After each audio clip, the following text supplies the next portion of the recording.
This is Edward Opena of Edward Opena's classroom. Okay, so uh, click subscribe or like nga sa ato ang channel.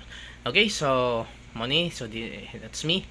Okay, so topic number 1, the themes of microbiology. Okay, so mangutana ta, what is microbiology? So huna day nato, when we talk about microbes or microorganisms, mingon din ta nga germs, di ba? That's the first thing nga mo abot sa tong hunahuna. But if we study more about microbiology, we will learn nga microbiology, ang kanang mga microbes are not merely germs lang or kanang mga viruses or bacteria nga kanang harmful siya, where in fact only a small percentage of the known microbial species ang kanang gitawag nato nga pathogenic. Okay, so ako sa ning ibutang sa ako ang tripod aron dili hawoy ang akong kamot. Okay, so kana siya. So by the way, don't if ever nga naamoy makita nga kaning gitawag nato nga questions or naamoy suggestions, feel free nga inyuhang ibutang sa comment section kay aron ma-improve nato ang ato ang discussion. Okay, so kana siya. So actually I provided my students with this kining gitawag nato nga handouts. Okay, kay naman tay two modes karon, so nayo one is modular and the other one is online, so the contents of both modular and online are the same. Okay, so this will be the objectives. Identify the different groups of organisms. Number 2, know the works of the pillars of microbiology as a science. Third objective is describe the contributions of microorganisms in the environment and society. And the fourth is describe the different molecules that made up a microbe.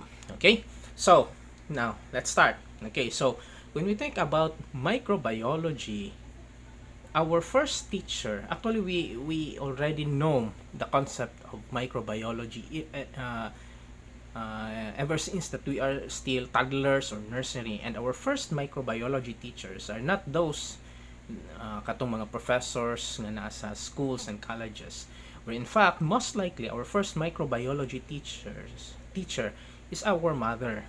Okay, kay kana ba, di ba, if you can recall katong gagmay pa ta, even though nga wala pa tay science, wala pa tay, we don't even know how to write, but moingon na ato ang mama or even ang atong mga lola or atong mga ate, mga nato nga maghunaw ka kay ang imong kamot is na ay germs, kana siya. Okay, so kanang moingon tag wala pang 5 minutes, di ba? So those are actually connected to microbiology. Okay, moingon po na sila nga you have to brush your teeth. Nga naman kung dili ka mag-brush sa imong teeth is madaot na siya, kutkuto na siya, kanang gitawag natong kagaw. Where in fact I remember katong ako ang mother nga katong gamay pa ko, and then doon ra magud among balay sa Minteryo, siguro mga 100 meters from our home is the city cemetery. So makahinomdom ko nga di ko niya pa ginhawaon if ever nga magsakay mig tricycle and then mulabay mi cemetery kay naay germs from the cemetery. So ako po is mutong ko hangtod nga mo labay mi sa cemetery. So those are just some fun experiences that I have. Okay, so and to most parts of our existence, so we fear and dread microbes. So ang uban sa to before ta makasabot or before nato na understand ang kaning gitawag to concepts of microbiology, mao ta akong giingon nga mahadlok ta kay ngano man germs, bacteria makadaot. Okay, so those are the things nga, or those are the reasons why we dread so much about microbiology. But in the natural sciences or in the biological sciences, microbiology para sa ko is one of the most fascinating nga areas in biology. Okay, so to be fair with microorganisms, dili lang kay negative dapat nato tan-awon, di nga side nato tan-awon ang mga microbes, because as I have mentioned ganiha is okay, sing along nag-subscribe kung sing along sing along po ko usahay. Okay, because there are more benefits nga ato ang makuha sa microbes than the there are more positive nga side, there are benefits than those nga makuha na to nga mga medyo makadaot sa ato ang society or sa ato ang panglawas. Okay, so when we talk about microbiology, microbiology comes from the words micro, which means small, bios, which means life, and logos, which means study of. So as per definition, microbiology is the study of microscopic organisms, or those organisms are that uh, that are usually too small to be seen by the naked eye. So kanang mga organisms, kanang naay life, kanang mga life forms nga dili na to makita sa ato ang mata. Okay, so accordingly, there are different groups of microorganisms. First here, ang pinaka-famous is ang ganitong natong bacteria. Another one is is the algae. Another is the fungi, protozoa, helminths, and viruses. But naalang ko gustong i-clarify ani. So, bacteria, makita man gyud natong bacteria nga microscopic, yun na siya. Algae, mga algae. So, imong nga makakita lagi tag mga algae, mga lumot. Okay? But in microbiology, there are groups of algae that are too small to be seen by the naked eye. So, we only refer to algae that are microscopic because there are those algae that are macroscopic. So with fungi, okay, so remember na fungi nga makita nato, napoy mga fungi nga too small to be seen by the naked eye. Protists or the protozoa, helminths, when you talk about helminths, is kaning mga parasitic worms. So moingon nga part na sila sa microbes, na moingon gyud nga not necessarily nga part sa microbes, but ang ilahamang egg, kanang ilang mga egg, mga microscopic mga eggs, naa siya significant nga impact, okay, especially kung mo talk na ta about health. Okay, and the last is kaning gitawag natong viruses. The viruses wala ni siya mo meet yun sa tanan nga qualifications or makonsider nato siya nga life, but because of its relatively small size and at the same time its impact nga iyang gihatag sa to ang environment, mo na nga viruses are worthy to be studied. Okay, so in this course we refer only to microscopic algae, fungi, and helminths. On the other hand, we will also include the nature of viruses, even though they at most points do not meet the requirements to be considered as living. Okay, so when we talk about dinhi nata sa cellular composition, so by cellular composition, microbes can either be prokaryotic or eukaryotic, then unicellular or multicellular. So, when we talk about prokaryotic, okay, in basic cell biology, we talk about the difference between prokaryotic and eukaryotic. Ang difference is the presence of nucleus. So, when we talk about nucleus, those cells nga nagpossess or naa siya yung nucleus inside sa iyang cell, consider na nato as eukaryotic. Okay, and those without nucleus gi-consider na nato as prokaryotic. So naay mga microorganisms nga walay nucleus, which are the prokaryotic, and naay mga organisms nga naay nucleus, which we consider as eukaryotic microbes. So examples sa prokaryotic microbes are the bacteria. Okay, ang sa eukaryotic medyo daghan-daghan ni sila, na ay fungi, algae, and protists. Okay, so pwede po nato i-consider ang mga helminths. And by the number or the quantity of cells inside and that make up organisms, a microbe can either be a unicellular or a multicellular. So unsa man ning unicellular? So these are organisms from the word uni, which means one, and then cellular from the word cell. So these are the organisms, entire organisms that nga made up of only one cell. So usa ra gyud na siya ka cell, and then at the same time usa siya ka organism. Mo ni gitawag natong unicellular. Okay? On the other hand, kaning gitawag natong multicellular from the word multi, which means many, and cellular, cells, meaning daghan kaayo na siya nga cell sa isa ka organism. Okay? So, a microorganism can either be prokaryotic, okay? And basta prokaryotic, automatic na siya nga unicellular. However, there are unicellular eukaryotic na mga microorganisms. Okay, so example sa prokaryotic unicellular bacteria. When you say eukaryotic and then at the same time unicellular, na ay mga fungi nga single-celled nga mga organisms pero na sila nucleus. What else? Mga protists, okay? Pwede sila nga unicellular, and of course kanang giingon nato nga naapoy mga some algae nga mga species nga unicellular. Okay?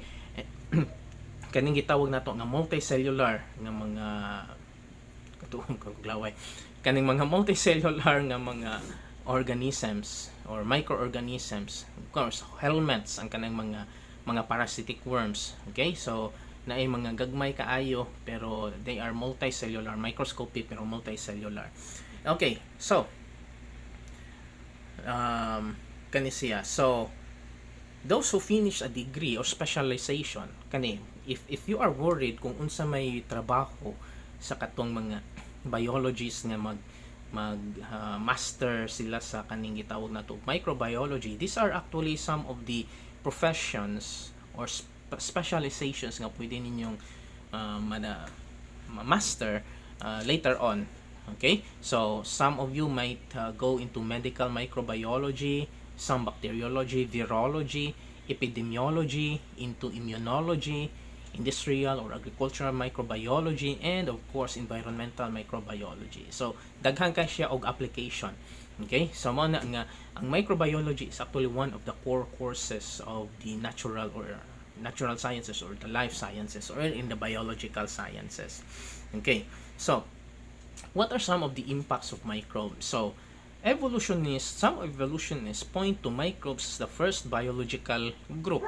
Okay, so that's according to the concept of evolution nga according to evolutionists daw nga microorganisms mao na siya ang ancestor. Okay, ancestor sa tanan nga mga organisms. Though there are those people who questions that kana siya nga claim. Okay, so what else? Microbes help shape our environment through various activities. So sa electric fan okay, so microbes help shape our environment through various activities. So take note that the presence of microbes, ang presence of microorganisms is pwede natong i-consider as irreplaceable siya. Sa ba na pangiro? Okay, so again,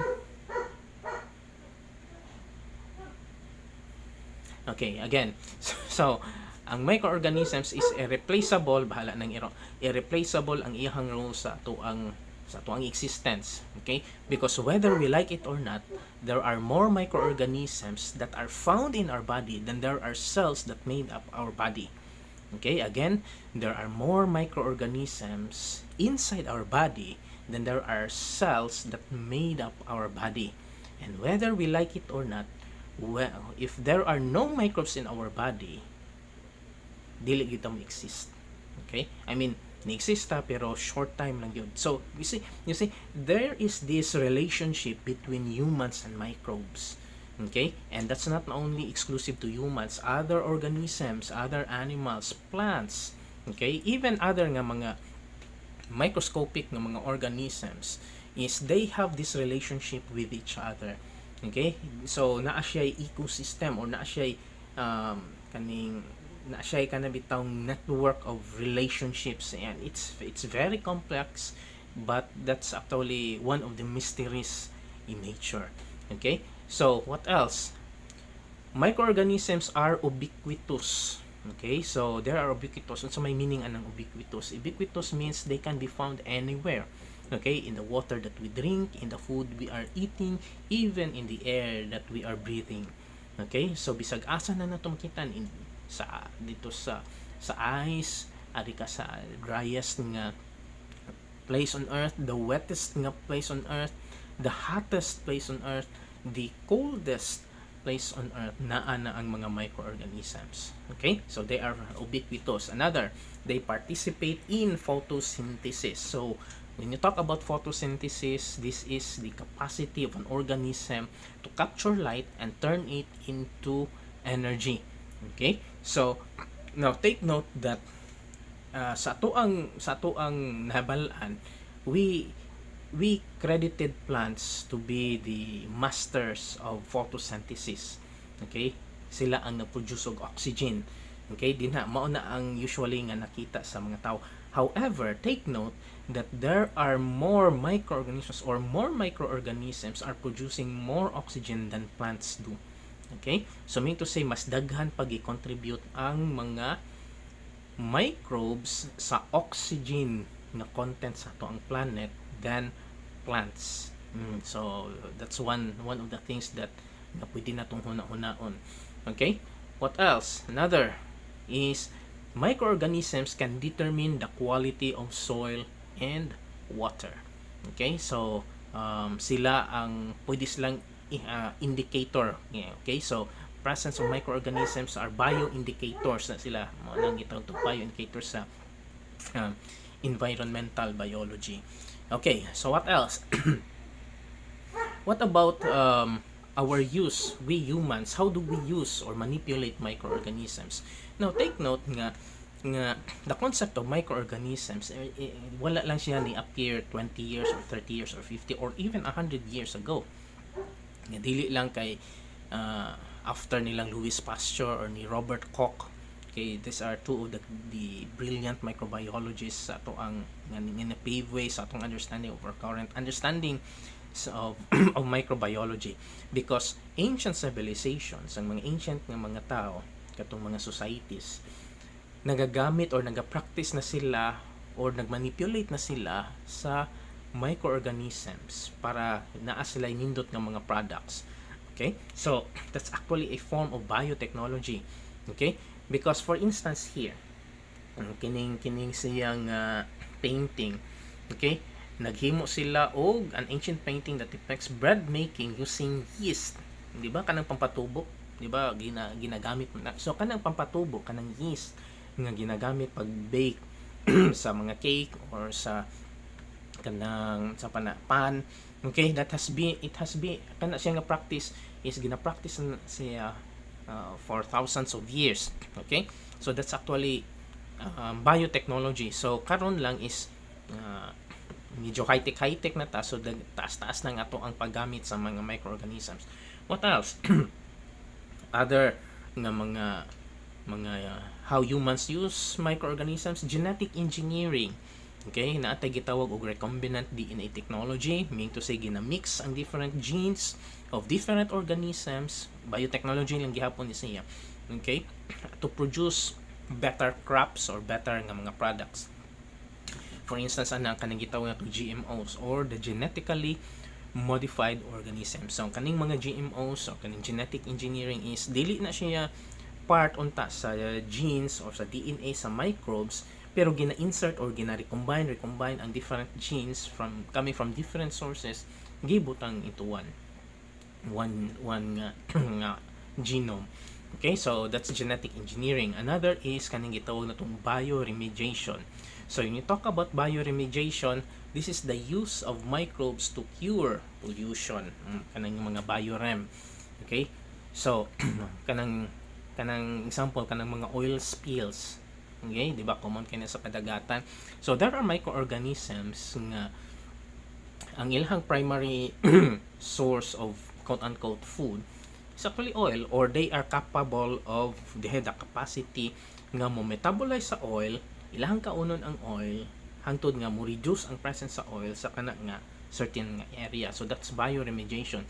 Kay kung walay mga microorganisms, manual natong ginakuha ang mga oil spills. I can remember katong mga oil spills sa una nga kanang bitawng human hair, so buhok murag siguro nag-isilhig nila sa dagat aron ma-remove ang oil.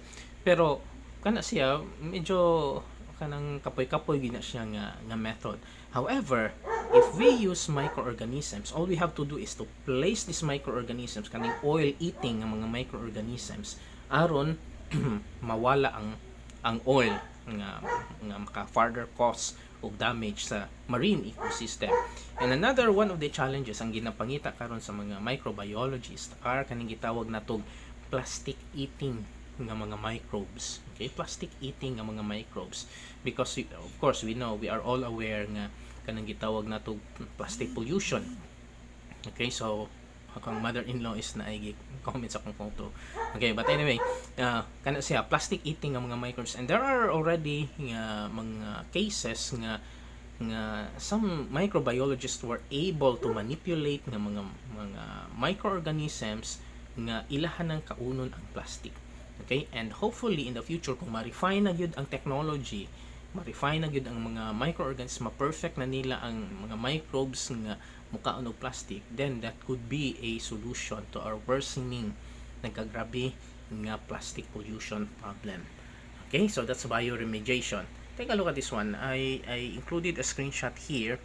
Scientist bakes sourdough bread with 4,500-year-old yeast found in Egyptian pottery.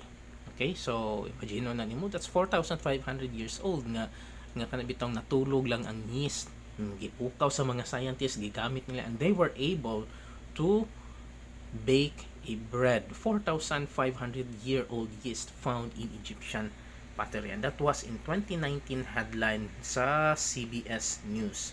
Okay, so other impact nganong importante na to sabton ang nature sa mga microbes, because aside sa benefit nga nahatag nila sa ato, nindot nga mga benefit nga nahatag nila sa ato sa ato ang civilization, naa sila mga threats. Okay, though not all, take note, naa sila mga threats nga dapat nato bantayan. Okay, so take a look at this one. Normal microbiota affects a person's well-being. So what is this normal microbiota? So when you talk about normal microbiota, these are the group or set of microorganisms that found residence in our body. Okay, so kana bang naila-ila na sa atong lawas, they are already part of our body. Now take note nga the first nato nga encounter sa microorganisms or that's when katong niagi ta sa vaginal canal sa atong mother. Okay, or kung cesarean section, by the time nga nigawas gyud ta sa lawas sa ato ang mga mother dear, okay, that's the time nga ni sugod ta og kanang accumulate og microbes sa atong lawas. Samot na nga kung nihilak ta, inihilak pa nga to daan ay mga microorganisms sa air, ni solo na to sa atong lungs. Okay, inigdede nato sa to ang mother, or kung sa to sa kanang sa breast milk, o sa kanang sa bottle. Okay, kana sugod na siya og ang kanang mga microorganisms isugod na siya og inhabit sa ato ang intestinal tract, hangtod nga nagpuyo sila dito, hangtod nga nanaghan until they become part of our body. That's what we call normal microbiota. And mind you, some normal microbiota, kaning mga those microbes nga nasa atong lawas, nga part sa atong lawas, they help us nga fight against foreign or more dangerous nga mga group of microorganisms. Okay, so nitabang na sa atong body. Okay, mo na nga if mo reduce ang number sa normal microbiota sa atong lawas, na siya yung murag negative nga impact. Okay, so dirita sa pathogens. So mao ni akong gi-mention kaniha nga pathogens, even though nga naatay nindot nga makuha sa microorganisms, ang kaning pathogens mao ni ang isa sa ato ang mga bantayanan, because pathogens are disease-causing microorganisms. Nature ginila nga mo cause of disease, particularly kaning mga infectious nga mga diseases. Okay? However, mo ni akong gi-mention nga only 3%, gamay lang yung kanis lang nga percentage sa known microbial species nga maka-cause of disease. 3%. Okay? Imagine na nimo 3%. So, makaingon ta dili ko na nauga akong singot kay tubang ko sa electric fan. Okay, so asa na to? Sa 3%. So gamay lang yung kay na sila. Okay, gamay lang yung kay na sila, pero even though nga gamay lang kay na sila, mauni ang angay nato nga bantayanan, because some of these microorganisms are life threatening, or some of the diseases infected by these pathogens can be life-threatening. For instance, kaning ato ang pandemic karon nga situation, kasi atong situation karon nga pandemic. Okay, unfortunately, some people nga murag wa gyud nila makaya ang kaning COVID, sa respiratory disease. So kana sila, so they haven't survived, and fortunately na daghan nato nga mga kaila nga naka-survive. Okay, so kana sila. Okay, so around 2,000 species are known to be pathogenic. So 2,000 species. So it can range from bacteria, mga pathogenic bacteria, mga viruses, pwede siya fungi. Okay, some gamay rang algae, protists, kana siya daghan po nga mga species ang kanang gitawag nato nga potential nga pathogenic. Okay, so amidst advances in technology, the society is still vulnerable to infections. Mao ni ato ang dawaton. Dapat dawaton ni nato mga ka-classroom. Okay, tawagon ta mga classroom. Dawaton ni nato because even though nga high-tech na kita, natay satellite, natay internet, nindot natong mga gadgets, but mga sakit gihapon ta. Okay, mga sakit. Samot na nga naay kanibitawong gitawag natong antibiotic resistance. Okay, among bacteria. Okay, antibiotic resistance. So nagkasaka ang ato ang technology ni saka pud ang ilahang resistance. Mauna ang to ang bantayanan, okay? And take a look at this one. 10 billion new infections every year. So there are 10 billion people who get infected every year. And pila ka percent ang nangamatay. Okay? So kana siya. So it's actually a very serious nga situation. No na nga even though nga gagmay kang mga microbes, dili nato sila ismolon. Okay? What else? 13 million deaths annually due to infections. 13 million deaths annually. Okay? So, it can range from lung infection, blood infection, kanang gitawag natong sepsis. Okay? So, daghan kayong nangamatay. And recently, I have known of kaning parents ang wife na namatay siya sa sepsis. Okay? So, that's very unfortunate. Okay, World Health Organization reports a child dies every 30 seconds due to malaria. So malaria is a microbial infection. In the Philippines, it's very kaning common kaining malaria, especially sa kaning forest nga mga part. So, Palawan and some areas in Mindanao, taas kayo ilahang kaso sa malaria. Okay, what else? Rising cases of AIDS. Nagkataas ang AIDS. Okay? So, ang kaso sa Philippines is actually rising. Not only in the Philippines but also in other parts of the world. Okay? What else? Hepatitis C and viral encephalitis. Okay, so these are actually some of the infections nga ginamonitor og maayo sa ato ang mga health authorities. And there are, even though nga naay mga threats, but there are also nga to ang mga health authorities na ay mga eradication program. For instance, kaning polio nga mga virus. Okay? So, eradicate na siya. What else? Leprosy. Okay? So, as we speak, daghan kayong mga scientists who are actually laboratories who are actually working together or independently to look for cure on this kaning mga microbes. Okay? So there are a lot of different contributions to our planets. So kini, so 3 phylogenetic lines. So naay archaea, minsay phylogeny. Okay? So asa siya gikan iyahang lines, iyahang mga kaliwat. In simpler terms gitawag niya itong kaliwat. Okay? First is archaea, next is eukarya, and third is bacteria. So when we say archaea, this is a more ancient group of microbes. Okay? Archaea, from the word archae, which means ancient, magdang archaeology. Diba? Okay, so once yung mga ancient. Eukarya, katong mga microorganisms nga naay, from the word eukaryotic, naay nucleus. And bacteria, nga actually ang archaea is bacteria pero they are more ancient and recent nga mga findings is na siya genetic difference sa bacteria. Kay mauna nga gibulag ang archaea and bacteria. Sa una is kuha naman to prokarya and eukarya maoram to, pero because of the genetic differences between archaea and bacteria mo to gi-split sila. Okay? So mao na ilahang mga kaliwat or mga clans, sibot natag mga clans. Okay? So mao na akong gi-mention kaniya.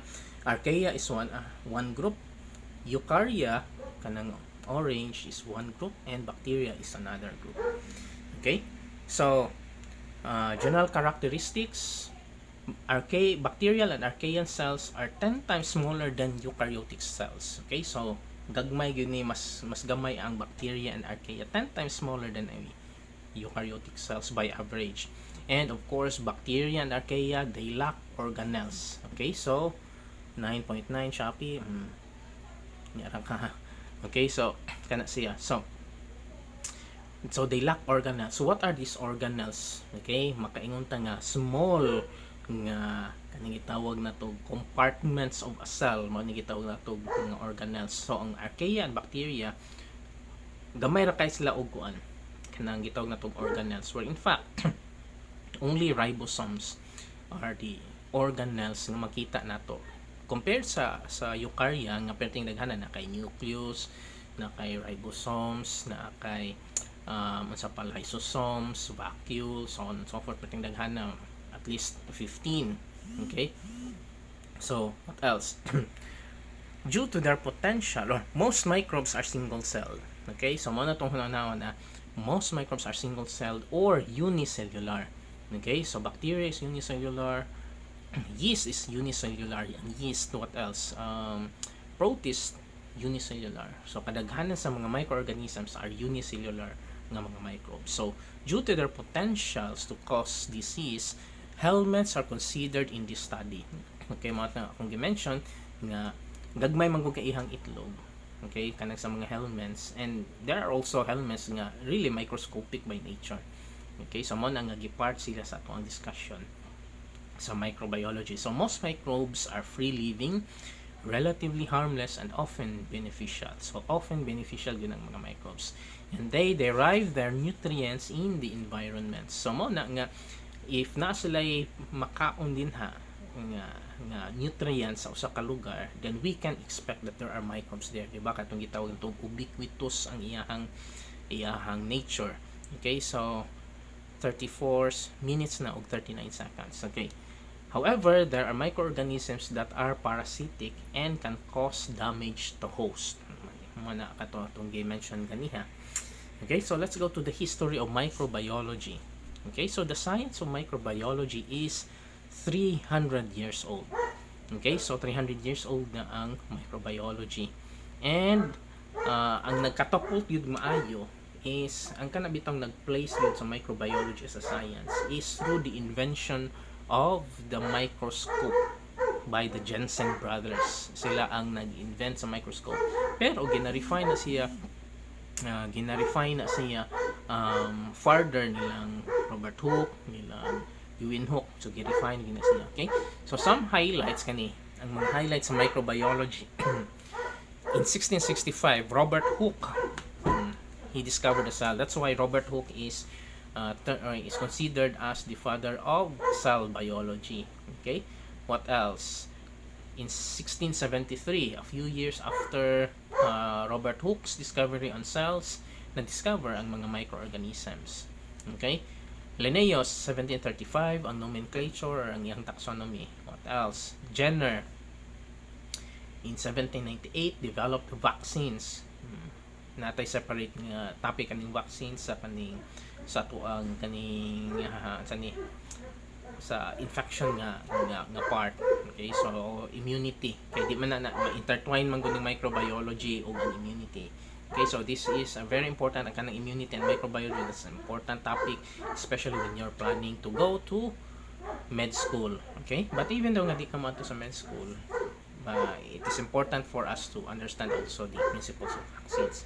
What else? Louis Pasteur, 1857, pasteurization. So what is pasteurization? That's actually heating materials nga enough lang to kill those microorganisms, pero katong dili malusen ang iyahang content. Okay, so this pasteurization, and it's very important sa food industry. Germ theory of disease, Robert Koch, siya, German siya, and that's 1876, and he developed his famous Koch's postulate. 1953, DNA structure by Crick, Watson, Wilkins, and Franklin. Kana siya DNA structure, that's 1953. That's actually kani siyang trabaho nila in 1953 many consider this as one of the most significant discoveries in science. Okay, so what else? 20th century to the present, they call that as the golden age of microbiology. Why golden age? Because a lot of technologies were developed. So na gani mga technologies nga gi-develop, expect gyud ka nga daghan ang mga discoveries. So ang molecular biology is increase ang ato ang murag ang ato ang discovery rate kana siya. Okay, ang product development is ni increase. Okay, so kana siya ang atong 20th century.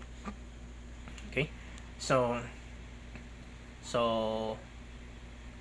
food spoilage were already known in the ancient times. Other are beneficial kanang food spoilage. Wa ba ni masaag, but anyway murag na sago-sago. In the ancient times, some diseases were traced to be transmittable. Okay, so sa una pa lang panahon is transmittable na. Okay, so kani murag na pasensya na nabulag na nasaksak sinagol siya. Okay, so what else? Considered as mysterious ang kanang mga diseases sa una nga kanabitang magtinakdanay. Actually na sila'y concept of infection before, pero only during katong mga 1900 or the 18th century mao lang to dito lang medyo na formalize ang concept of infection.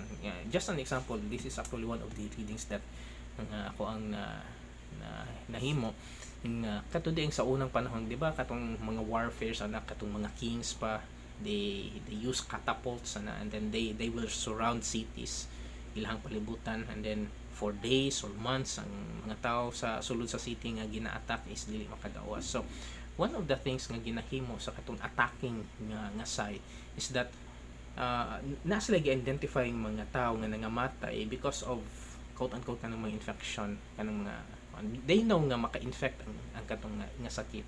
So what they did is either ilahang gikatapult ang kato siya nga dead man, katong patay nga tao nga namatay sa infection dito pasulod sa city, and katong mga tao nga wala kay balog unsay namatyan adto, siguro na ay contact adto, ilahang ilubong o ilahang gipalayo, pero nanay contact, they do not know nga infected na sila. So ang city is magkasakit. Okay, so that's actually a bioweapon. That's actually a form of bioweapon. Another is ang katong patay nga tao gihapon is ilahang ibutang sa well or sa source of water kana siya. So that's actually those were already practiced in the ancient times. Okay, so only through the invention of the microscope by Hans and Zacharias Janssen, the Janssen brothers, in the 1590s did people started to realize the connection of spoilage and diseases to microbes. So ang kanang pagkapanos, so kay balo ang mga tao nga mapanos, okay, ang ilahang food. Okay, so mao na nga that's actually they actually understand the concept of spoilage, pero wa pa sila maka-understand kung unsa ng mga microbes kay wala pa to siya makita. Okay, what else? Innovations in microbiology paved more discoveries and innovations since Leeuwenhoek. So for instance, kaning restriction enzymes, kaning PCR, di ba, common na kanin siyang term ang PCR, or the polymerase chain reaction. What else? The electron microscopy, one of the most beautiful technologies that we have today, ang electron microscope. Okay, so this is Leeuwenhoek. Okay, so scientific innovations that catapulted the progress of microbiology, inductive reasoning, di ba, kanang murag na form na bitaw ang scientific thought. Kay di ba ang ato ang nasabtan gud karon sa science is kanang systematic na siya, and then na sila mga how you should think scientifically. So kana siya, so mo na ang by the time na establish ng inductive reasoning, opposite siya sa deductive reasoning, dinha na ni progress ang microbiology. What else? The discovery of spores and sterilization by Ferdinand Kohn. What else? Development of aseptic technique by Joseph Lister. Pathogens and germ theory of disease by Pasteur and Koch, and pasteurization, of course, and the Koch's postulate. Okay, so kana siya. Okay. Ginawa sa tagamay. Okay, let's go now to microbial taxonomy. Okay, so unlike microorganisms, microbes don't really have common names. So I am now expecting nakaagi na mo sa systematic biology. Oops, sa systematic biology. So we know that in systematic biology, we give names, scientific names to organisms aron to prevent kaning confusion, okay, and then to give a universal identity to microorganism or to organisms as a whole. Okay, so unlike macroorganisms, microbes don't really have common names. So some microbes got their scientific names from people. For instance, Escherichia coli from Theodore Escherich. Okay, so I think he was the one who discovered the E. coli. E. coli is siguro the most famous nga bacteria. Okay, isa siya sa mga model ng mga organisms sa biology. What else? Pastorella multocida. Okay, that's in honor of Louis Pasteur. Okay, so we continue with our discussion sa ato ang microbiology. So, na-break lang kata kadali. Okay, so we are done with the microbial taxonomy. So, we now proceed with microbial cells and molecules. Okay, so take note that microbiology is discussing, we discuss in microbiology that they are cells, di ba? So, microbial cells. So, um, like any other cells, say for example, sa mga multicellular ng mga organisms, microbial cells are also made up of different molecules. Okay? So, like other matter, microbes are made up of chemicals. So, mga microbes are made up of different atoms and molecules, and these chemical interactions like bonds and other characteristics are at works in microbial cells. So makita gyapon na nato ang principle sa chemistry that are working within the microbial cells. Okay, that's why yun na nato malikayan. We cannot get rid of biochemistry when we study microbiology and cell biology. Okay, so there are inorganic, organic, and biochemistry that are involved in the study of microbiology. What else? Acidity, alkalinity, strength of bonds affects microbial cells. Okay, it will affect its growth and reproduction and metabolism. Okay, so kana siya because they said that life at its base on God is actually chemistry. So we have to understand chemistry also when we study microbiology. And understanding chemical bases, specifically biochemistry, is essential in microbiology. And mind you, there are a lot of chemistry involved in microbiology. So it doesn't mean that you have to be afraid of microbiology because of chemistry, but these two disciplines are actually integrated within each other with each other. Okay, so what else? So one the particular groups of microorganisms or molecules that we are discussing in microbiology are those what we call the macromolecules. So from the word itself, macro means huge. Okay, macromolecules. So there are four macromolecules, or other in other terms, it's biomolecules that are produced and are utilized by living organisms, and these are the following. We have lipids, carbohydrates, proteins, and nucleic acids. So each biomolecule each biomolecule has its own building block. So you can imagine macromolecules or biomolecules as huge buildings. So if you are going to evaluate a building will never be a building not unless there are bricks, not unless there are steel, kanang mga foundations niya, so mga bricks ang kanang mga kabilya, so on and so forth. So kana siya. So large macromolecules are built by what we call monomers, or kaning mga building blocks or mga smaller molecules. So these smaller molecules are bonded together to form larger molecules. So biomolecules are significant in understanding the structure and physiology of microbial cells. So we have to understand also the chemistry of biomolecules so that we can understand the behavior of microbial cells. Okay, so the first here is carbohydrates. So when we are still in the elementary during kanang gitawag na tong nutrition month, there is this particular group of food we call the go foods. Go, from the word go. Why it is termed as or grouped as go food? Because these are the foods that can provide us with energy. So carbohydrates, so the building blocks or the monomers are known as the monosaccharides or the single sugar unit. So um, carbohydrates, or kaning we simply called as sugars, are mostly made up of carbon, hydrogen, and oxygen. Okay, so CHO mao ni ang iyang main component. So chains of monosaccharides are known as polysaccharides, and each of these monosaccharides kaning iyang mga monomers are linked by what we call as the glycosidic bond, and it is formed via the dehydration synthesis. When you say dehydration synthesis, when two different monomers come together, one water molecule is being removed so that the glycosidic bonds will take effect. Okay, so you can see that in figure 1.17. So there are different functions of carbohydrates in microbial cells. First is there is the structural support. For example, the sugars, cellulose, and chitin. So we know chitin, these are the sugars that made up the exoskeleton of different organisms. Okay, so what else? The peptidoglycan. This is very important because they made up the cell wall's main structural support, ang peptidoglycan. And take note that the presence or the thickness of peptidoglycan can determine whether the bacteria or bacterium is uh, gram positive or gram negative. What else?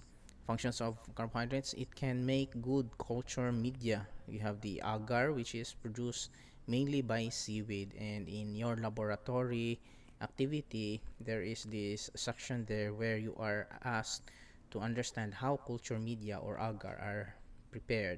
What else? Cellular receptors, the glycocalyx. Okay, so take note that these sugars can also form complexes or can bind to other group of biomolecules to form complexes. So yeah, so you have the glycocalyx. Another is energy storage, and we pertain this to the glycogen or starch. Okay, so that is why katong medyo kanabitang daghan tag makaon, okay, and then less ang ato ang activity, this energy will be captured by lipids, and then it will be stored as a glycogen in animals, and at the same time if ma-store ni siya differently sa plants, and the stored carbohydrates in plants are known as starch. Okay, so that's carbohydrates. What about lipid? Okay, lipids are commonly known as the fats group or the group of fats, and they are said to be non-soluble in water. So makita nato that lipids can bitang mga lipid substances is that, for example, ang oil, they will never mix with water because it is non-soluble in water, and it has something to do with the polarity.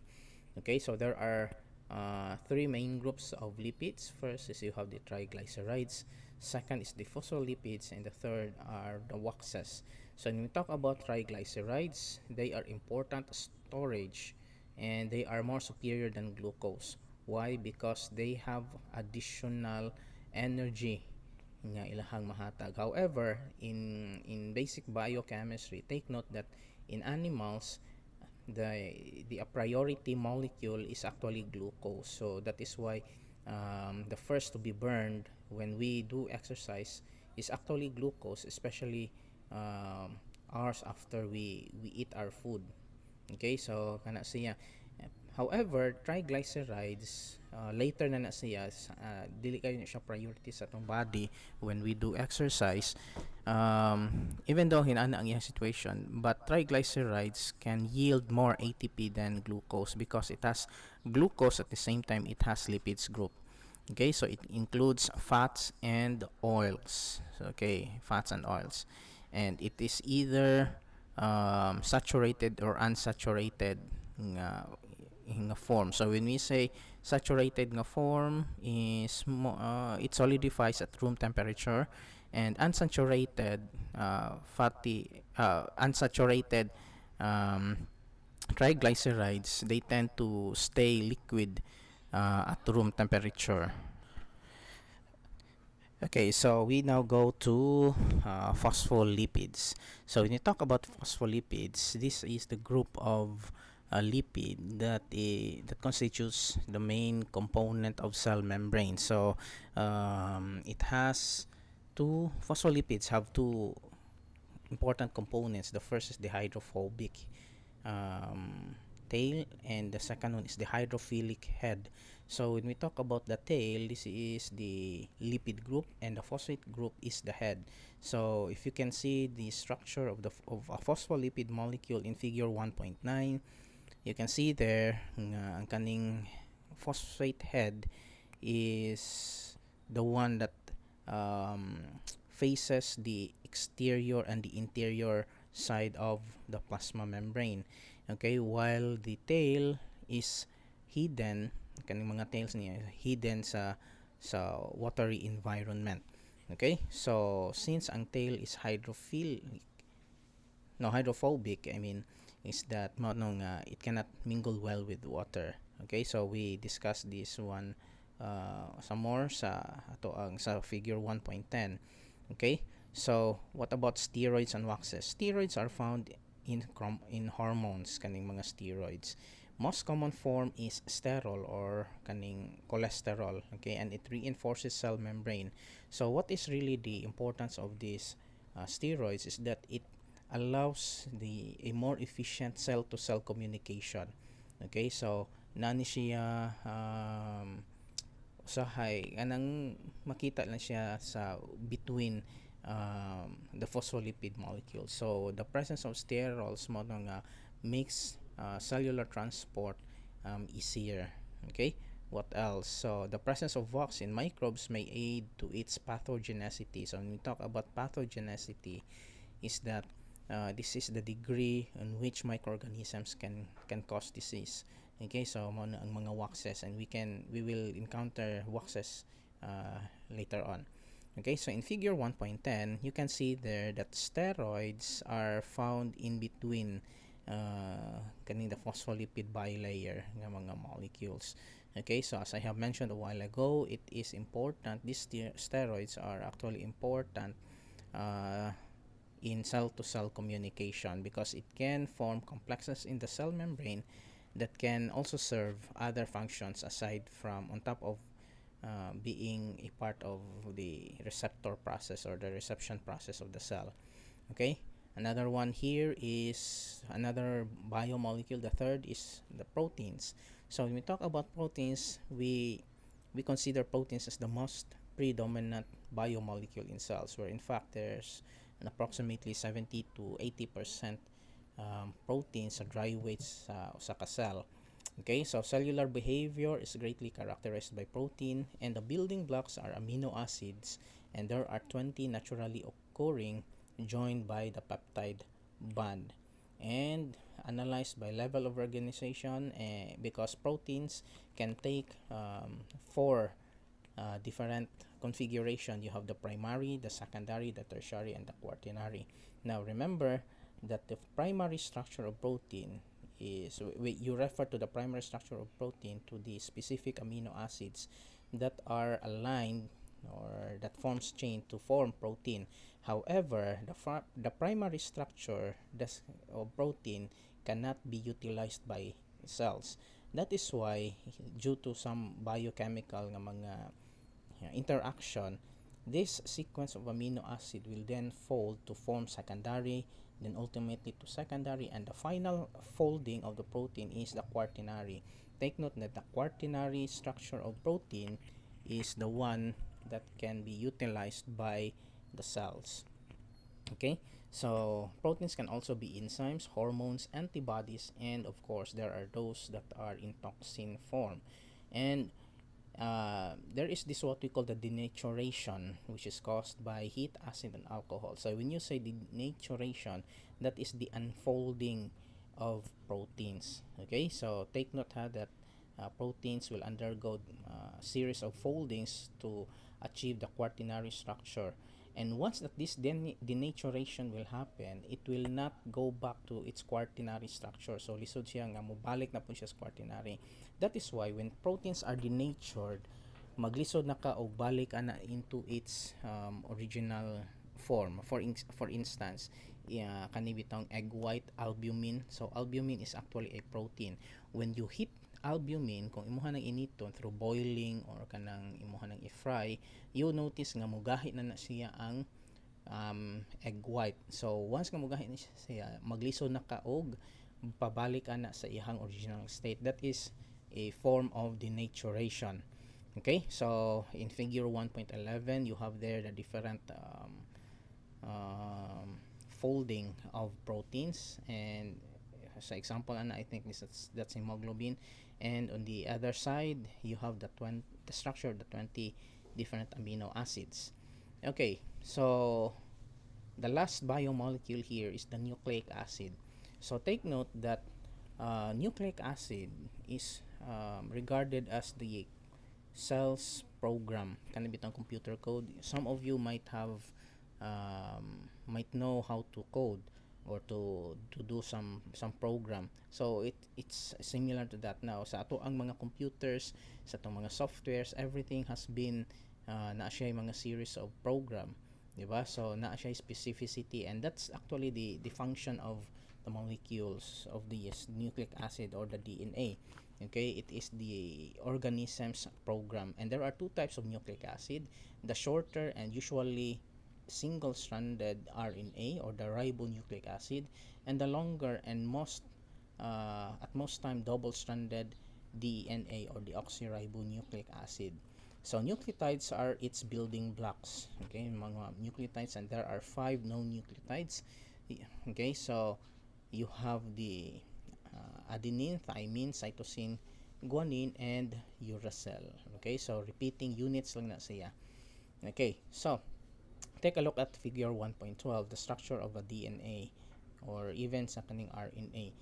Okay, so there are 3 groups that are involved: the phosphate, the sugar, and of course you have the base, katong mga nitrogenous bases A, T, C, G, and U. So for DNA, the nucleotides na siya ay A, T, C, and G. On the other hand, ang sa kaning gitawag na tog RNA, the thymine is replaced by uracil. Okay, so kana siya. So figure 1.13, the most common difference between DNA and RNA is that DNA is double-stranded while RNA is single-stranded. Okay, so the cells is actually an amazing product sa nature. Okay, so the designs of cells. Okay, so you can just imagine what makes cells so what are the reasons why cells are alive, where in fact they are only made up of different chemicals, diba? So that's one of the mysteries that we can have in nature. So eukaryotes tend to be more complex due to its additional structures or organelles, but this concept nga mas complex ang eukaryotes is misleading, since prokaryotes also exhibit complexity. So complex gihapon ang kaning gitawag natong mga prokaryotes, even though that they lack organelles. Okay, so molecular feature of microbes can also define its characteristics.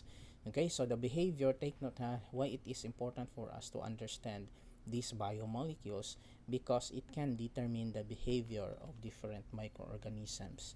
Okay, so I advise you not to be scared about biochemistry, where in fact if you are really wanting to be a serious biologist in the future, especially kaning mga kanabitang nagyud sa laboratory, mga molecular biologists or microbiologists, then you should learn to love biochemistry.